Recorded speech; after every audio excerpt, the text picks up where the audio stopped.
റമദാൻ കരീം ഇന്ന് നോമ്പൊന്നാണ്. എത്ര പെട്ടെന്നാലേ റമദാനായത്. മിക്ക നോമ്പിൻ്റെ ദിവസങ്ങളിൽ ഞാൻ തന്നെയാണ് സ്നാക്സ് ഉണ്ടാക്കാറ്. സോ ഇപ്രാവശ്യവും ഞാനാണ് ഉണ്ടാക്കുന്നത്. ആദ്യ ദിവസമല്ലേ, അതുകൊണ്ട് നമുക്ക് ഓയിലൊക്കെ ഒന്ന് ഒഴിവാക്കാം.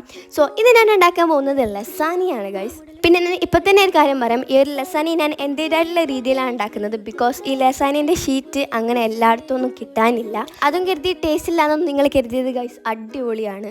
സംഭവം ഉണ്ടാക്കാൻ സിമ്പിളാണ്. അതിന് തന്നെ പട്ട ഇടുന്നു, അതിലേക്ക് ഇഞ്ചി വെളുത്തുള്ളി ഇടുന്നു, ഉള്ളി ഇടുന്നു, പിന്നെ ഉള്ളി വഴന്നതിന് ശേഷം മസാല ഇടുന്നു, തക്കാളി ഇടുന്നു, ചിക്കൻ ഇടുന്നു. ആൻഡ് മസാലയുടെ ഇൻഗ്രീഡിയൻസ് ഞാൻ അടിയിൽ കൊടുക്കാം. പിന്നെ ഞാൻ അതിലേക്ക് കുറച്ച് സോയ സോസും ലെമണും ആഡ് ചെയ്യുന്നുണ്ട്. പിന്നെ നമ്മൾ അടുത്ത് ഉണ്ടാക്കാൻ വേണ്ടി പോകുന്നത് വൈറ്റ് സോസ് ആണ്. വൈറ്റ് സോസ് ഉണ്ടാക്കാൻ നിങ്ങൾക്ക് അറിയാമെന്ന് കരുതുന്നു. അറിയില്ലെങ്കിൽ ഞാൻ പറഞ്ഞുതരാം. അതിന് ബട്ടർ ഒഴിക്കുക, അതിലേക്ക് മൈദപ്പൊടി ഇടുക ആൻഡ് പാലൊഴിക്കുക, മിക്സ് ആൻഡ് അവസാനം കുറച്ച് ഉപ്പ്, കുരുമുളക് പൊടി.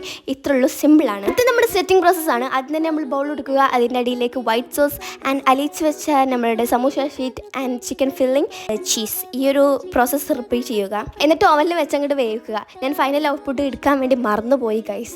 ആൻഡ് അതിനുശേഷം ഞാൻ നിസ്കരിക്കാൻ വേണ്ടി പോയിട്ടുണ്ടായിരുന്നു. മഗ്‌രിബ് നിസ്കരിച്ചു. അതിന് ശേഷം ഞാൻ ഖുർആൻ ഓതി. ആൻഡ് ഇന്നത്തേക്ക് ഇത്രയേ ഉള്ളൂ.